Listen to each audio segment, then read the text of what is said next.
Canseco sends a bomb to left field. And that one is out of here that quick. And the Blue Jays have the lead over Darren Oliver and the Rangers. He did before. This time he gets one on the inside part of the plate. Not a bad pitch. Jose's done this a few times. It's a sacrifice fly. He's 0 for 2 with that RBI. Drive to left, looking up his bell. It's gone very quickly. It is 6-1 Jays. It didn't take long. Boom. And it's out of here. He didn't even stride right there. He just used his hands. But take a look, as Hawk mentioned, right on top of the plate, no stride. Charlie wanted the ball in, and he missed about 7 or 8 inches with it. At least. And the Yankees executed tonight. The Blue Jays didn't. But crushed ice. Canseco takes Taylor out. His 11th home run of the year. He's only got 19. 10th inning. That's what he did. Came back to hit that thing. Bomb. 19th of the year in front of his home people. There is a high drive. Deep into left center. Way back there. That's gone. Number 20 for Canseco. Better swings. Watch this, a breaking ball, and it's toward the outer part of the plate. So he just reaches out with his arms. Watch his body. Just look at that. Just arms out there. Nothing else. Didn't even get any drive from his legs. Mark McGwire's hit more home runs by June 1st than anyone ever. And in his case, it doesn't even matter that the season began in March. But have you noticed what Mark's old Bash brother's been doing in Toronto? Jose Canseco and Mark McGwire were an awesome team for Oakland back in the 80s. Hey, in 2 straight years, they hit 154 home runs. While today, it's McGwire that has the eyes of baseball on his every swing. Back in Oakland, it was Canseco who ruled the roost. Jose hits one. Way back into left field. The left fielder, Bichette, is only watching. Holy Toledo. What a tremendous home run. What can you say about that blast? Let that baby go. Way over the fence. Into the Yankee bullpen. That's got to have a flat side on it. Oh, my goodness. In 1988, Jose Canseco stood far above the rest. A rare combination of power and speed. Basically, I thought if I just stay consistent and use my ability and didn't go into any slump, that I can make the 40-40 club. What I didn't realize is that there are no members in the 40-40 club, so I sort of just laughed at that. Here's a high drive. That might be number 40. It's on the way, and there she goes. Number 40 for Jose Canseco. He's running. There's the throw. Number 40. Jose Canseco, the first man ever in big league history to do it. Well, fans, guess what? It's 10 years later, and a recharged Jose is making like he could become the first to do it twice. And a shot deep to left, way back, and this baby's gone. Canseco's 4th home run of this 3-game series. Well, Mark McGwire's leading the National League. This Bash brother is quickly gaining on him. Right now, Jose Canseco is swinging the bat like the Jose Canseco of about 7 or 8 years ago. He's among the league leaders in home runs and is right up there in stolen bases. Jose, can you see the possibility? He actually lost 15 pounds, did not lift weights for a big portion of the offseason, and he thinks he's a little too light. He'd like to gain another 5, but I was telling him, you don't have any problems with your back. That's right. You lost the 15 pounds, don't put on the weight. Stay where you are and stay healthy. He said, well, I haven't had any back problems since last year, so he said he's back to the weight of his rookie season. Canseco steals it. We were talking about it earlier with Canseco stealing that base. It was 10 years ago that Canseco stole 40 bases and hit 40 home runs. Imagine another 40-40 season the same year McGwire moves past Maris. Now that would be cause for quite a bash. Mark McGwire, you know I enjoyed that conversation. In just a moment, the other Bash brother who, oh, by the way, became just the 28th player in baseball history to hit 400 career bombs earlier this season. My conversation with Jose Canseco when The Last Word returns right after this. Welcome back to The Last Word. When Jose Canseco first came up with the Oakland A's, he was as exciting a player as there was in all of baseball. A Rookie of the Year, an MVP, a 40-40 guy. But that talent also put a lot of pressure on him. It's something we discussed when he joined me recently. What was it like back then? I mean, all the media coverage, it was blown up into a larger-than-life situation. I think Dave Stewart said it best. When he used to go out with you and you would just hang out in your spare time, he said that all the women would always swarm to you, but the guys always wanted to brawl. In short, Jose, it wasn't really easy to be Jose Canseco all the time, was it? I guess back then I was known as a genetic freak. Really, people couldn't understand how a guy 6'4", 245, 50 pounds can run 4.240s. How he can hit 500-foot home runs, how he has such a great arm, how he played good defense. So, you know, at the time, I think baseball really lacked that, and when they got it, they got it in spades. See, I don't know that right now there is anybody like that either. I mean, I look at A-Rod, who's kind of a genetic freak in that he went 40-40 as a shortstop, but guys as big and strong as you aren't supposed to run like you did and put up those kind of numbers. Well, we're supposed to be football players. If anybody 6'4", 250 pounds runs 4.3, 4.240, that's supposed to be a tight end in the NFL. But I ended up playing baseball, so I think people have to understand that back then there was so much media attention, so much attraction. On top of that, I was playing on a winning team. I was playing on a championship team, a team filled with characters. But it seemed like the media was attracted to what I was doing. All right, so if you had all that when you were 21, all the attention, all that God-given ability, you were kind of a genetic freak, so people would just look and kind of be in awe of the whole thing, and all the money. Jose, were you ready for that at 21? Could anybody be ready for that? I don't think anyone is, really. I mean, I was when I was in high school, I was brought up in an extremely shy environment where I really wouldn't talk to anybody, especially talk to girls. I was really an introvert at the time. All of a sudden at 21, forced into all this money, into all this stardom. And, I mean, people were flocking, whether it be women, it be men. You know, there was a true story Dave Stewart said every time we'd go out. Yeah, women flocked and women came around just to see. It seemed like just to see the freak show. And men, I guess, sometimes were actually intimidated. I tried to make friends with everybody, but sometimes it just didn't work out. Hey, Jose, it felt like, you've said this before, like you were a circus animal, like a monkey in a cage. It was a big freak show. Yeah, it was hilarious. I mean, players who have gone out with me, like Walt Weiss, and they can really tell you it was the strangest thing ever. I really never really understood why, but... So in other words, would you rather be the man, or is it better just to be one of the fellas and just fit in? I mean, after all this time... I'll tell you what. I think the key to life is to be a wealthy, anonymous person and really have that privacy and have your family and not really have all the attention. I think in order for someone to be completely happy, I think that's the way to go. Yeah, it might have been hard on you, but I think it was even harder on your brother Ozzie, because when he left the house, he had to inevitably disappoint everybody when they found out that it wasn't Jose, and then he had to apologize for it. So no matter what you went through, it was even harder on him. Exactly, because a lot of times when people said to my brother, "Aren't you Jose Canseco?" would say, "No, I'm not." They would call him a liar. They would say, "You're just lying to us because you don't want to sign an autograph." So it became extremely hectic. And for myself, a lot of times I would tell people, "Yes, I am Jose Canseco," and they would say, "No, you're not Jose Canseco." And I would tell people, "Yes, I am Jose Canseco." No, I'm not Jose Canseco. They would say, "Yeah, you are Jose Canseco." So it was almost impossible to please everyone. Amazing. It was amazing. You were in a no-win situation, believe me. I think right now, the point of my life, this is perfect. It is incredible. When you look at what you've overcome physically, and you look at all these injuries, last year, finally, after all of that, Jose, you're healthy, you hit 46 home runs, over 100 RBIs, and for good measure, you had 29 bags. You're finally healthy, and despite all that, only one team calls, Tampa Bay. What is that? I couldn't figure it out. I remember I got an offer from Toronto that was extremely low, considering the market for players nowadays who hit 46 home runs, driving 107 RBIs is probably about $8 to $10 million. And I really didn't know what happened there. I don't know if it was a point of collusion. Who really knows what happened there? But, you know, I was lucky enough to end up with Tampa Bay here, lucky enough to sign a 3-year deal, and I'm very happy here.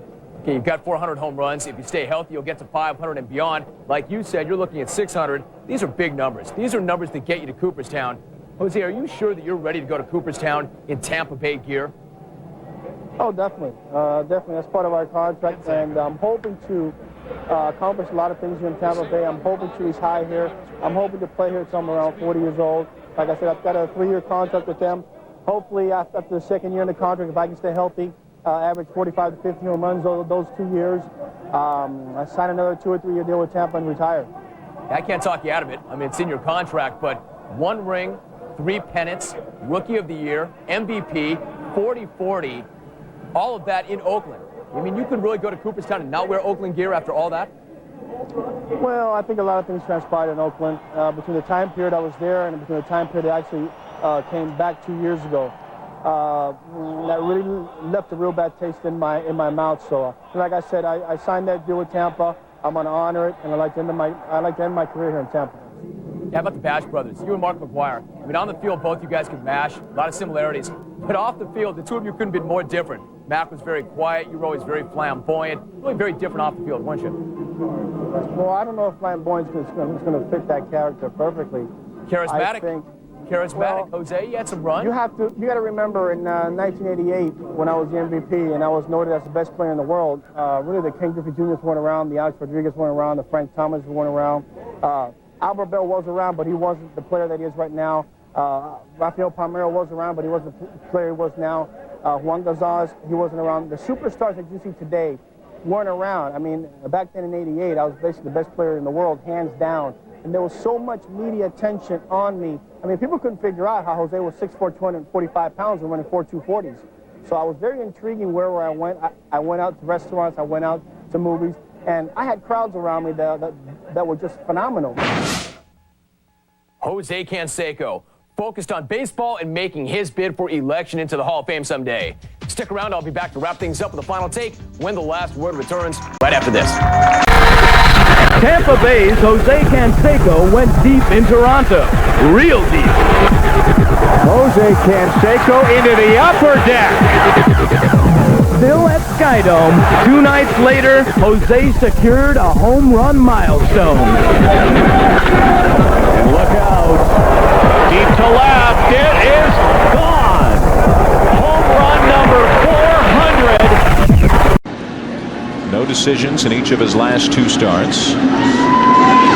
Took something off, and Canseco is not fooled, and there it is.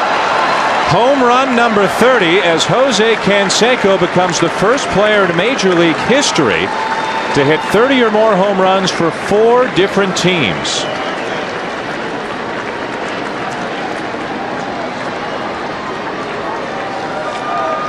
That looked like a changeup, like a little fastball he took something off of, and there's what Dan was talking about. 4 different teams. Canseco has compiled a 30 home run season. That ball just kind of sat out on the inside part of the plate, and he hit a line drive. Here's Jose Canseco, who looks like the Silver Surfer, sort of a comic book hero. Huge, muscular.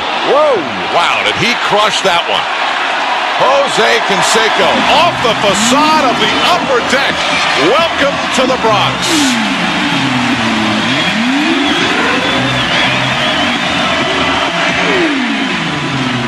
It didn't take long, did it?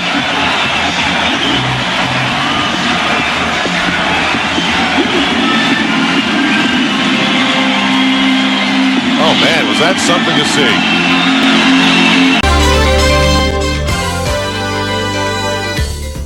On this edition of Up Close, he burst into the Bronx with a bang. Former Bash brother Jose Canseco on putting on the pinstripes, his 6th big league uniform, to the delight of George Steinbrenner and the surprise of Joe Torre. What's it like for the one-time baseball Elvis to be reduced to sharing time with Luis Polonia and Glenn Allen Hill? And how much friendlier will Yankee Stadium be as a home park than as a foe? One of baseball's all-time greatest home run hitters, Jose Canseco, Up Close. From the ESPN studios in Los Angeles, here's Gary Miller. Hi again, everyone. Welcome to Up Close. We're very pleased to be joined by the newest member of the Bronx Bombers, Jose Canseco. It's been a whirlwind for you. Are you adjusted yet? And now you got to switch coats. No, not really. I mean, I had heard rumors by the trade deadline there could be a chance, but even hearing that obviously Glenn Allen Hill was already in New York, David Justice was already in New York, Louis Polonia was already in New York, trying to figure out where would I fit in there somewhere. Then obviously the trade deadline came around and nothing happened, so I figure I was definitely safe. All of a sudden, I don't know how many days afterwards, Chuck Lamar calls me and says, "Jose, you've been traded to New York." And I was kind of like half asleep, and I kind of reacted in the sense of, really, how? And Chuck Lamar said, I didn't clear waivers. So I head out towards New York. When you heard the word waivers, does that hurt for a player of your stature to hear you were claimed on waivers? No, not really. I mean, I'm getting to be an older player now, and I really don't know exactly how New York Yankees ended up knowing, even though obviously that I was on waivers and so forth and negotiating a deal with Tampa. But, I'm happy I'm there. I'm getting the opportunity to play in a championship team that has a chance this year of winning, and definitely I just turned 36 years old, and I know that my years are definitely numbered. You said when you looked at it and you heard that they wanted you and you looked at all the guys that were already there and they had just picked up Polonia and Hill and other deals to sort of solidify the situation, where do I fit in? Do you have any better idea now? None whatsoever. Obviously, I met with Joe Torre. We had a meeting with Louis Polonia, Glenn Allen Hill, and myself, and basically what Joe Torre said that he was going to put the best team out there that he thought could win that day. And obviously he's looking at matchups such as left-handed pitcher, right-handed pitcher. If you've had success against that certain pitcher in the past, and obviously the other day, Louis Polonia was hitting 500 against Apier, and he got 2 or 3 hits in that game. So it looks like definitely I'm going to be sharing time with a couple guys.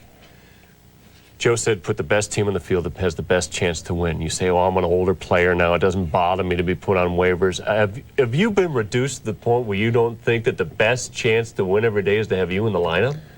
Well, I definitely like to be in the lineup day in, day out. I know my career I've been hurt quite a bit. Even now, my left foot is probably about 80 or 90%, but I can still run very well.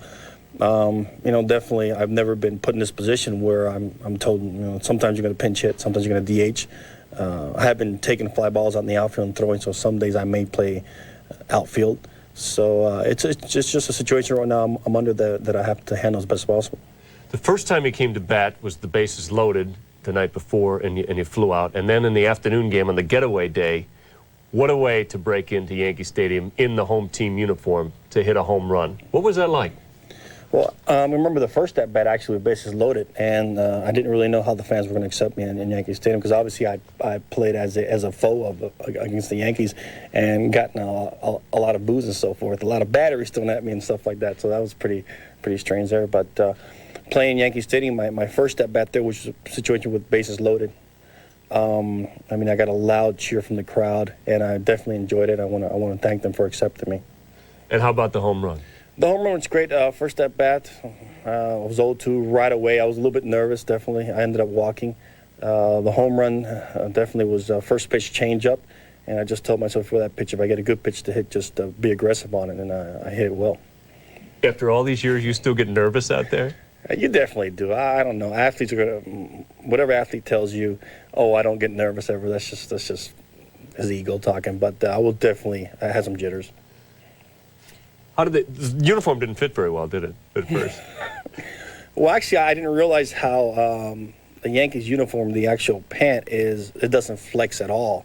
And when I first put it on, it was extremely tight, and I was thinking, well, will this pants ever flex out? But I guess they have a certain material to where they put the pinstripes in, they stitch it in, so actually the material doesn't flex at all. I mean, it's a very tight uniform. Is it different? We hear about it. Players talk about it. On ESPN Classic, we talked about Billy Martin and what it meant to be a Yankee. He always went back there. It was part of his blood.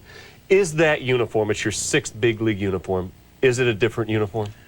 I'll tell you, playing against the Yankees, there was always an excitement playing that ballpark. I think the ballpark has a lot of history to it. A lot of world titles and so forth. A lot of great players have come through that organization. And even as an opposing player coming in, you look out the Yankee Stadium, you think about the history that's behind it. You look out to the monuments, and it's just exciting. First time I put on the Yankee uniform, it's almost like an out-of-body experience. You see these guys out there, and you're playing, you're on the same team, but you don't realize that you're actually there. So it's pretty strange and exciting at the same time. Were you glad they had 33 available? Yeah, definitely. I got that lucky. I got my number. You talked about the world titles. How much does it mean to you at this point to have a chance? I mean, they're leading the division. They're one of the favorites to win it again this year, to be put in that situation. Well, like I said, I'm not a young man anymore, so definitely you want to be put in any situation when you can get that the World Series ring again. And obviously playing for the New York Yankees, they've been there quite a few times and have been very successful. Definitely, I'm just one of the small parts there just trying to help out. When you look at that video and you see yourself strain, you talked about, that your foot's hurting now. And one of the columnists in Tampa said, I don't know if you could outrun Vince Namoli at this point with the way your condition is right now. But is it tough to watch yourself and know that you were the first 40-40 guy and know how injuries have restricted you at this point? Well, I never really speak about what could have been without the injuries, but, my friends bring it up, my family and the media brings it up often. And obviously, the stats are there. I average over the life of my career 1 home run every 14 at-bats. In the last 3 or 4 or 5 years, I've averaged 1 home run every 10 or 11 at-bats. Basically, if I would have never gotten injured, I should be around the 600 home run plateau right now. But I'm not that lucky. I can't look back. I have to look forward. I know I'm a player that keeps himself in tremendous condition, tremendous shape. I always come into spring training ready to go, but I haven't had that luck. It's almost like a demon I'm trying to master, this DL. The off-field stuff and even the clubhouse stuff has gone away as you've matured and gotten older. So none of any of your own design, you come into a situation that's controversial because Joe Torre didn't find out about it until mid-game when he was in the process of losing 3 out of 4 to Seattle. And there's quotes in the paper. The New York media is much different. You were the victim of it when you weren't even playing for the Yankees. How do you think that situation is going to settle out? Because George Steinbrenner has wanted you a long time, but Joe was taken a little by surprise. Yeah, definitely. There have been rumors for the last 2 or 3 years that the Yankees have been trying to acquire my services, but it's never developed. All of a sudden, it does develop under unusual conditions. And, I'm just happy to be given the opportunity to be put on a championship team to win right now. Do you think that's all going to settle out, though, between those guys? I have no idea. I don't know exactly what's going to turn out. The only thing I can control is what I do for the Yankees. The only thing I can control is my at-bats, trying to drive in runs, trying to get on base, and hopefully if this foot heals, trying to steal bases. Yeah, he did that right away. We continue with Jose Canseco. He talked about the chance to get another ring. We'll take him back to some of his days in the World Series past, including the ring with Oakland and the times that they were expected to win it all and didn't. When we continue up close with the newest Yankee, Jose Canseco. Welcome back to Up Close. We continue with Jose Canseco. And Jose, growing up in the Miami area, the Yanks used to train right there. You a big Yankee fan growing up? Yeah, I think all kids as they grow. I love the Yankees and Cincinnati Reds, to tell you the truth. And you're going to ask me which is my favorite player, and I definitely enjoyed watching Reggie Jackson. Did you know you were going to be a power hitter? Is that why you liked Reggie, or just did he fascinate you? No, but I guess little kids have the fascination with the long ball, hitting home runs. And, back in those days, if you hit 30, 40 home runs, it was incredible. Nowadays, people are hitting 30 runs by the All-Star break. But, Reggie Jackson was one of the most well-known power hitters around. So how much does it amaze you? You talked about an outer body experience putting on the Yankee uniform and playing in that stadium when you got to play with him, and now your numbers are up in those neighborhoods. What's that like for you? It's incredible. I remember I first saw him, I think I was 20 years old or 21 years old, and meeting Reggie. I think we went out to lunch one day or something. I think my brother Ozzie was actually there also, and just sitting there thinking, we're sitting here with Reggie Jackson, one of the best power hitters of all time, Mr. October.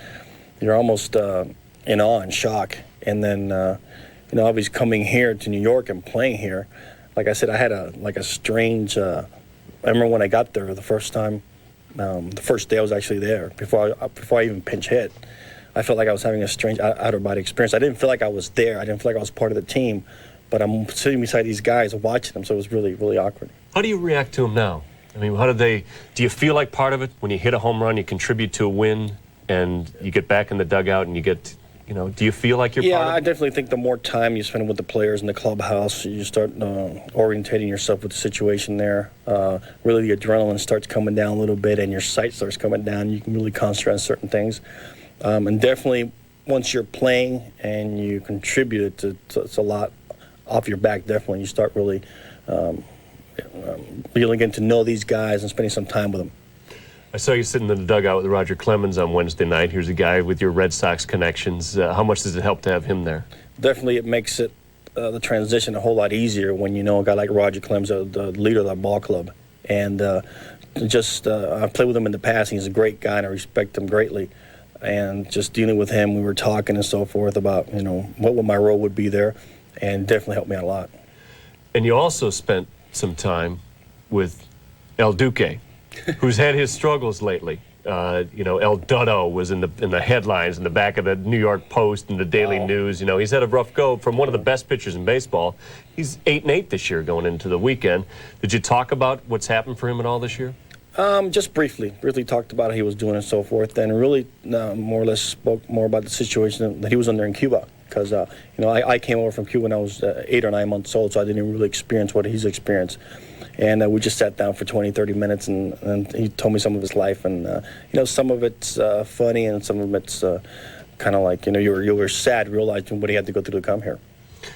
Do you feel like he's going to turn it around? David Cohn started to turn it around in the getaway game, that the Yankees are still the team to beat? Yeah, definitely. I mean, I faced El Duque plenty of times, and he's got great stuff. I don't know exactly what's wrong with him now because I've never really faced him when he's been struggling. To me, he's got one of the best fastballs around him, moving fastballs. He spots his pitches very well. He's got a tremendous curveball and slider. So I think he'll definitely get back on track. I talked about what they do to you in the New York Post and the Daily News, and then there's so many there's the Times there, and you got the New Jersey, the Bergen Record. This goes back to your days, and you go out one time to see Madonna for a couple hours, and it makes splashed all over. So what's it going to be like to be playing there? I don't know. I think if you're playing in New York and you're doing well and helping the ball club, I definitely think the city's going to be behind you 100%. I've heard many players tell me that. And even Roger said, Jose, you come here and you do well, and you just do what you can do. I think the city of New York is just going to fall in love with you. When you look at it and you see, your last experience with Clemens in Boston was not a great postseason in 1995. In '89, you guys won it, but they tore the World Series apart with an earthquake. '88, you guys are prohibitive favorites. You're the MVP, and then things turn around. Let's take you to '88 first for your biggest postseason, and you hit a grand slam, and everyone forgets it because Gibson does this thing off Eck late in the game. If he doesn't do that, do you think how different life could be if that granny holds up and you guys might even sweep?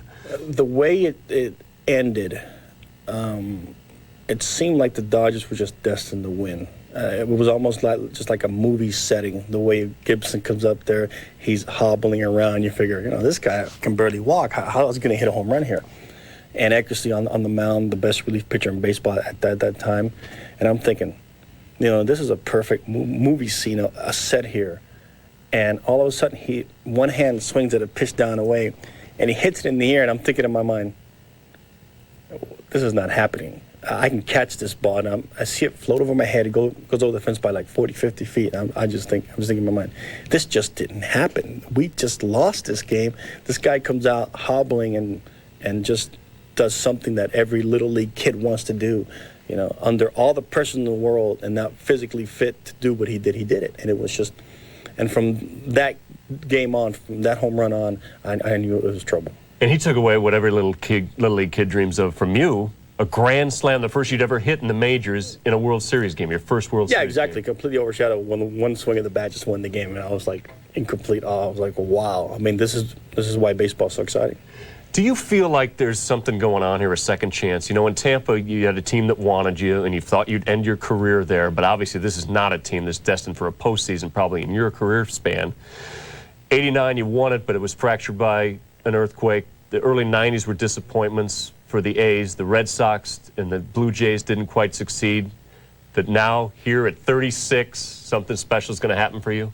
I'm definitely hoping it does happen. Like I said, my career is probably, who knows how long I can play from here on in. But definitely, I think I'm in the right situation right now. And, hopefully, like I said, I can just help out the New York Yankees win. When they assembled the team this year in Tampa, like I said, they don't expect to be competing for a postseason, but they put Vaughn, McGriff, Castillo, Canseco together. At least we're going to have some fun and maybe score 10 runs a game even if we lose. You're gone. How much longer do you think the rest of those 4 guys that are on the cover of the media guide are going to stay there, or are they going to head in a whole new direction? You know, I have no idea what's going to happen there. In the beginning of the year, you look at our lineup on paper, and it just looked great, but it just didn't work out for whatever reason. You know, sometimes the pitching was great and the offense was terrible. Other days, the offense was great, the pitching was terrible. The combination was just real bad. So many injuries. I was out for 2.5 months. Vonnie was out with a hamstring problem. We just couldn't get that rhythm, that chemistry going that you need to win. No, we got a lot more to get to with Jose Canseco and not a lot of time. How much time does he have left in the major leagues? He's alluded to it a couple of times, and we continue up close. We'll talk about what's left for this year and beyond with Jose Canseco.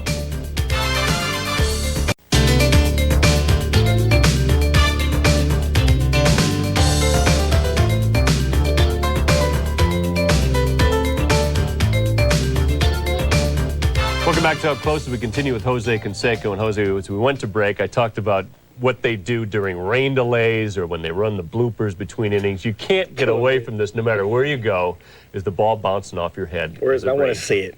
Okay, let's take a look at it. You have it and how do, well, you see it in ballparks, don't you? When they show it on the... Yeah. Especially when you're playing, they must bring it out. Exactly.